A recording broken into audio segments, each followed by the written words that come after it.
अनंत हरि कथा अनंता दीन दयाल जीवन निर्वंता। ये दीन और दयाल ही हैं जो जीवन निर्वंता है, यही चलाते हैं।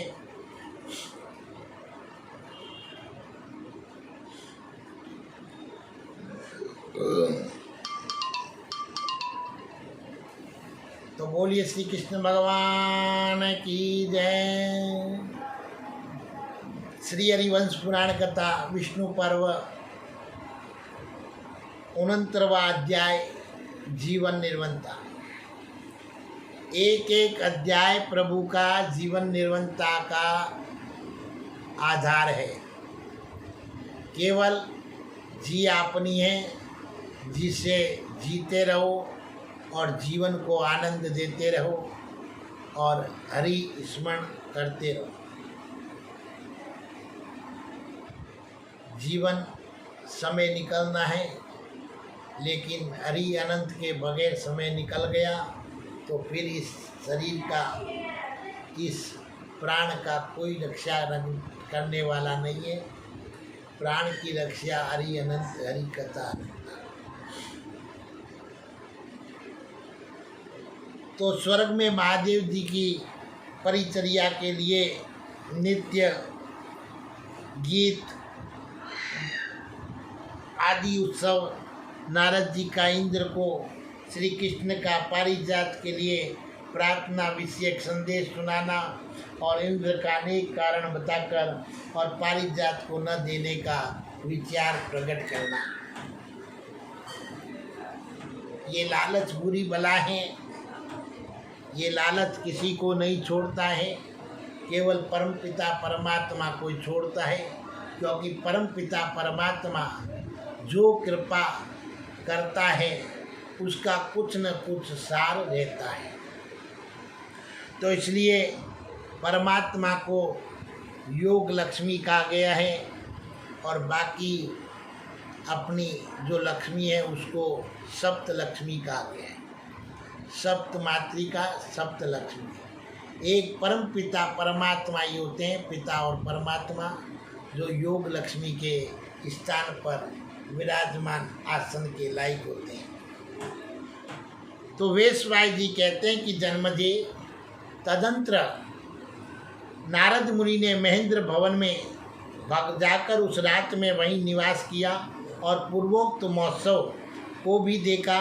वही महात्मा आदित्यगण, सुरसेठ वसुगण अपने शुभ कर्मों में से स्वर्ग में गए हुए विद्वान राज ऋषिगण, नाग यक्ष सिद्ध चारण तपोधन ब्रह्म ऋषि, सैकड़ों देव ऋषि और मनु महामना, गरुड़ पक्षी महाबली और मरुदगण तथा देवताओं के जो अन्य सैकड़ों समुदाय हैं, वे सब उस उत्सव में पधारे और सबके ऊपर उमा सहित अमित पराक्रमी भगवान महेश्वर अपने प्रमथ गणों से घिरे हुए खड़े थे।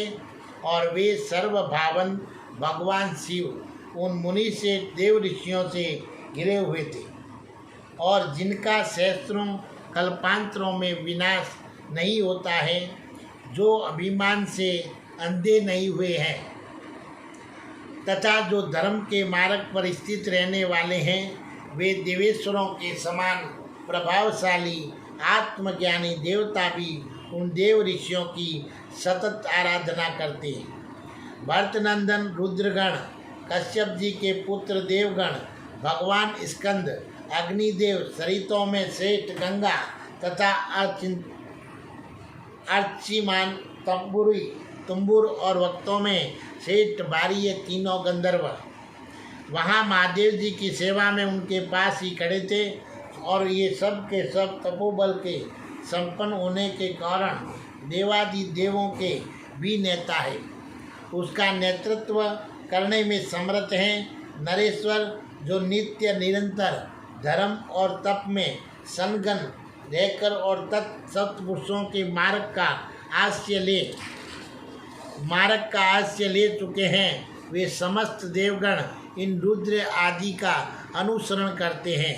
राजन, जो ये मनुष्य मंगल की कामना रखकर उन देवताओं की पूजा करते हैं, वे देवता भी उन शुभार्थी मनुष्यों को अभीष्ट फल देकर उनका सत्कार करते हैं।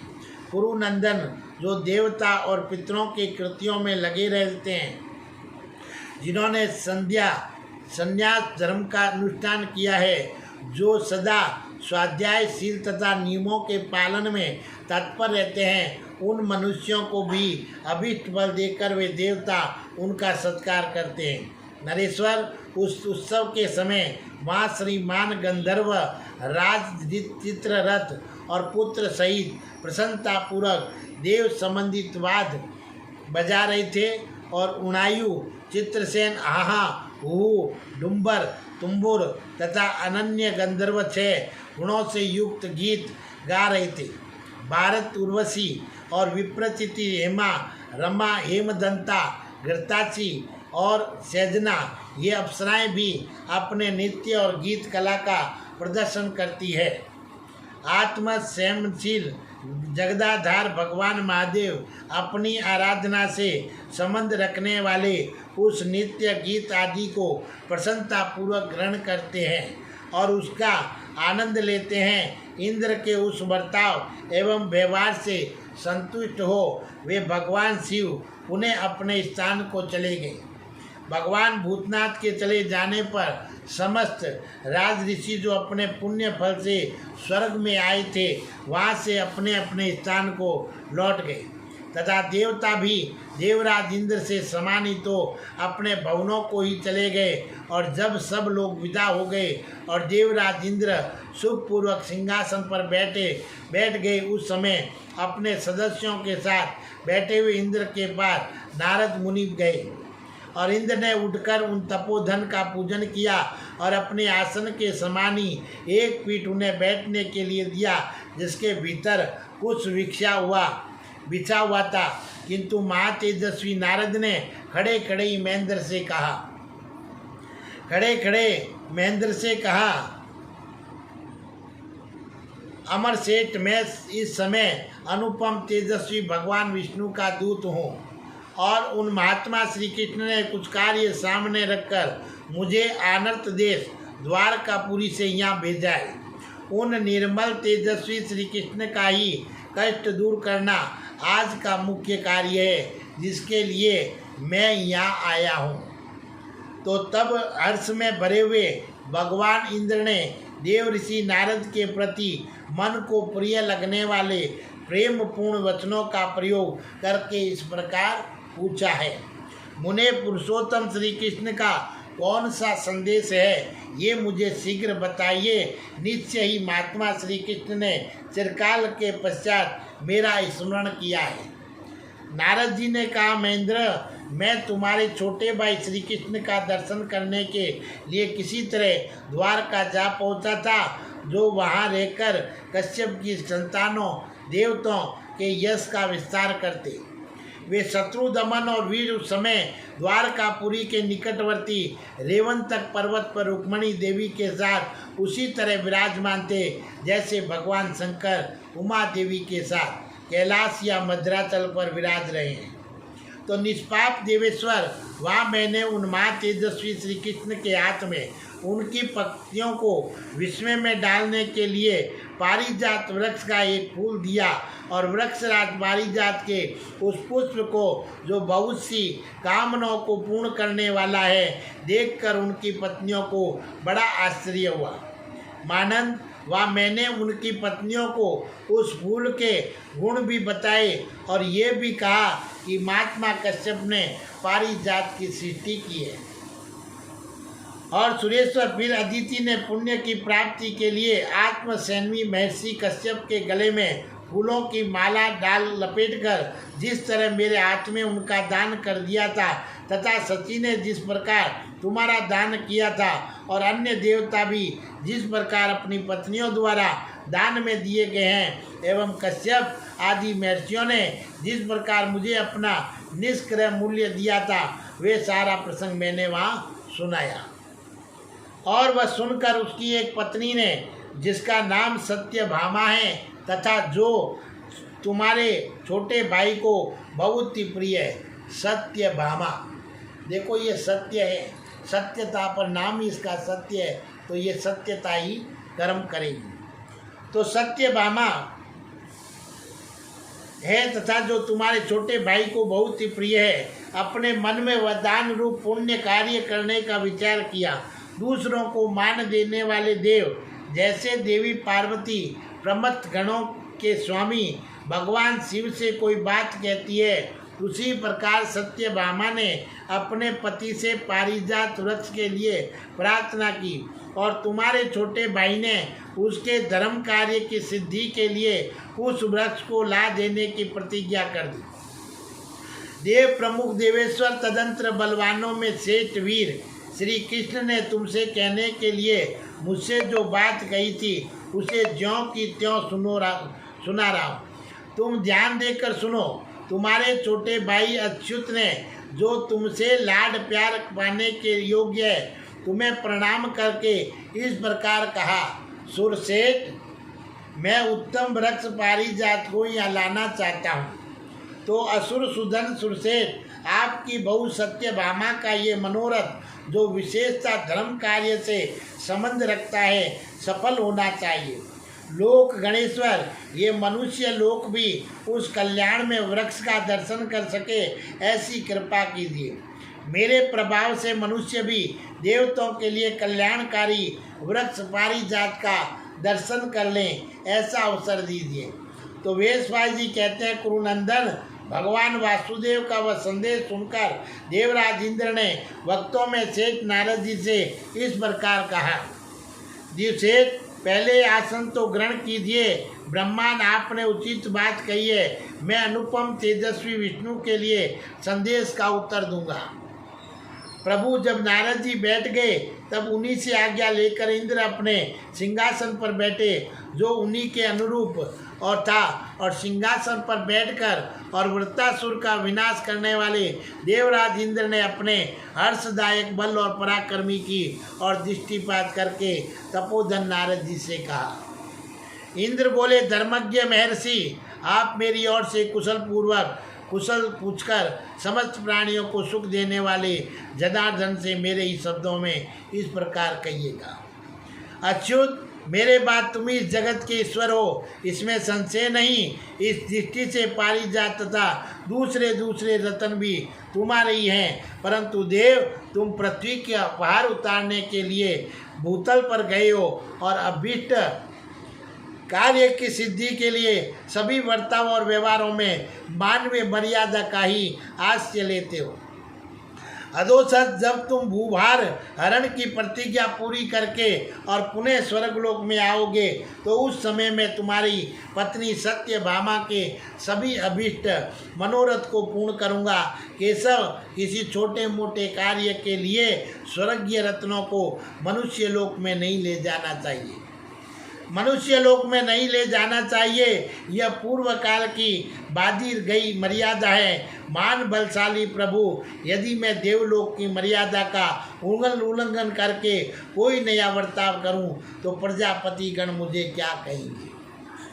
पुत्र और पौत्र सहित महात्मा ब्रह्मा जी ने जगत के समस्त कार्यों के लिए कुछ अटल नियम निश्चित कर दिए हैं। यदि मैं प्रजापति ब्रह्म द्वारा नियत किए गए मार्ग को छोड़कर चलूं, तो इसे सुनकर बुद्धिमान भगवान प्रजापति मुझे शाप भी दे सकते हैं।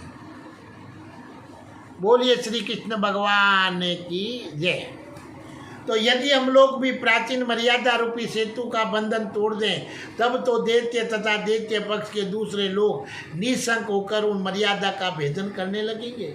मानद, यदि केवल एक स्त्री को संतुष्ट करने के लिए स्वर्ग से वृक्षराज पारिजात को भूतल पर पहुंचा दिया जाए, तो स्वर्ग लोक के निवासियों का मन उदास हो जाएगा। शंभु ब्रह्मा ने मनुष्यों के लिए जो उपभोग की वस्तुएं बनाई है, समय के परिवर्तन को देखते हुए मेरे भाई को उन्हीं से संतोष करना चाहिए। तो तात, इस स्वर्ग लोक में मेरे पास जो भोग सामग्रियों का संग्रह है, वह सब श्री कृष्ण यहाँ रहकर भी तो भोग सकते हैं। मर्तलोक की भोग्य वस्तुओं में हष्टपुष्ट होने के कारण जनार्दन श्री कृष्ण को कुछ अभिमान हो गया, और उस अभिमान के कारण ही वे धर्म का परित्याग करके पाप का ही अनुसरण कर रहे हैं। तो महात्मा श्री कृष्ण स्त्री के वशीभूत रहते हैं और इस बात की प्रसिद्धि तो उनके लिए संसार में अयश या कलंक की प्राप्ति कराएगी, और ऐसा मेरा विश्वास है। नारद, मनुष्य लोक में मानव शरीर को प्राप्त हुए मधुसूदन यदि मुझे बड़े भाई के साथ और दुराग्रहपूर्ण बर्ताव करें तो ये उनके लिए उचित नहीं है। निष्पाप देवऋषि, स्वर्गीय रत्न के विलोप होने और उसके लूटे जाने से मेरा तिरस्कार होगा, और अपने भाई बंधुओं से तिरस्कार पाना तो बहुत ही निंदित है। ये मधुसूदन कर्म से धर्म, अर्थ और काम का सेवन करे, ब्रह्मा जी के द्वारा स्थापित किए हुए सत्पुरुषों के धर्मों का आश्रय ले। यदि मैं पारिजात को भूतल पर भेज दूंगा तो सती से लेकर कौन ऐसा स्वर्गवासी होगा जो मुझे अधिक आदर की दृष्टि से देखेगा। भूतल पर पारिजात का दर्शन और स्पर्श करके मनुष्य पृथ्वी पर ही स्वर्ग का फल उपलब्ध हुआ देख और स्वर्ग की प्राप्ति के लिए उद्यम ही नहीं करेगा। नारद, यदि मनुष्य पारिजात के गुणों और उससे मिलने वाले लाभों का सेवन करने लगेगा तो देवता और मनुष्यों में कोई अंतर ही नहीं रह जाएगा। मर्तलोक में तो शुभ कर्म किया जाता है और उसका फल मनुष्य यहाँ भूतल पर स्वर्ग में आकर भोगते हैं, उसका फल मनुष्य यहाँ स्वर्ग में आकर भोगते हैं, और जब उन्हें भूतल पर ही पारिजात के गुण लाभ प्राप्त हो जाएंगे, होने लगेंगे, तब वे स्वर्ग के लिए यत्न नहीं करेंगे। तपोधन पारिजात स्वर्ग के सब रत्नों में श्रेष्ठ है। यदि यह भूतल पर चला गया तो मनुष्य देवताओं के समान हो जाएगा और उनसे भरा हुआ सारा जगत सदा ही स्वर्ग के तुल्य हो जाएगा। तो पृथ्वी पर स्वर्ग का फल पाकर देवताओं की समानता को प्राप्त हुए मनुष्य न तो यज्ञों द्वारा देवता का यजन करेगा और न पूत कर्मों में ही धन लगाएगा। तपोधन श्रद्धालु मनुष्य स्वर्ग के विलासा रखकर यज्ञ, जप तथा नित्य कर्मों के द्वारा सदा हम लोगों को तृप्त एवं पुष्ट करते हैं, पुष्टि करते हैं, परंतु पारिजात का लाभ मिल जाने पर मनुष्य वह सब कुछ नहीं करेगा। फिर तो उन यज्ञ आदि से वंचित होकर हम सब देवता निश्चेत हो जाएंगे। स्वर्ग की ओर से सब जब अच्छी वर्षा की जाती है तब उससे पैदा होने वाला शस्यों, अनाजों द्वारा भूतल के मनुष्य जीवन निर्वाह करते हैं, और वे भी दान एवं यज्ञों द्वारा हम देवताओं का पोषण करते हैं। धर्मज्ञ नारद, पारिजात का लाभ मिल जाने पर यदि मनुष्यों को भूख प्यास नहीं सताएगी, रोग, बुढ़ापा और अरति, असंतोष या दुख, शोक अथवा मृत्यु की प्राप्ति नहीं होगी, तो उनमें दुर्गंध नहीं रहेगा और कर्म जनित भयंकर इतियाँ उन्हें बाधा नहीं देगी, तो वे स्वर्ग के लिए क्यों उद्योग करेंगे। विप्रवर, पारिजात का मर्तलोक में ले जाया जाना सर्वथा अनुचित है। ये बात आप अनायासी ही मान कर्म करने वाले भगवान विष्णु श्री कृष्ण से कह दीजिए। तो उन्हें मेरी प्रसन्नता की इच्छा रखकर आपको वहाँ वैसा ही कार्य या प्रयत्न करना चाहिए जिससे मेरे इस कथन पर विचार करके मेरे भाई श्री कृष्ण संतुष्ट हो जाए। और देव ऋषि, आप बहु सत्यभामा के लिए यहाँ से हार, मणि, चंदन, अगरू और विचित्र वस्त्र द्वारका को ले जाइए।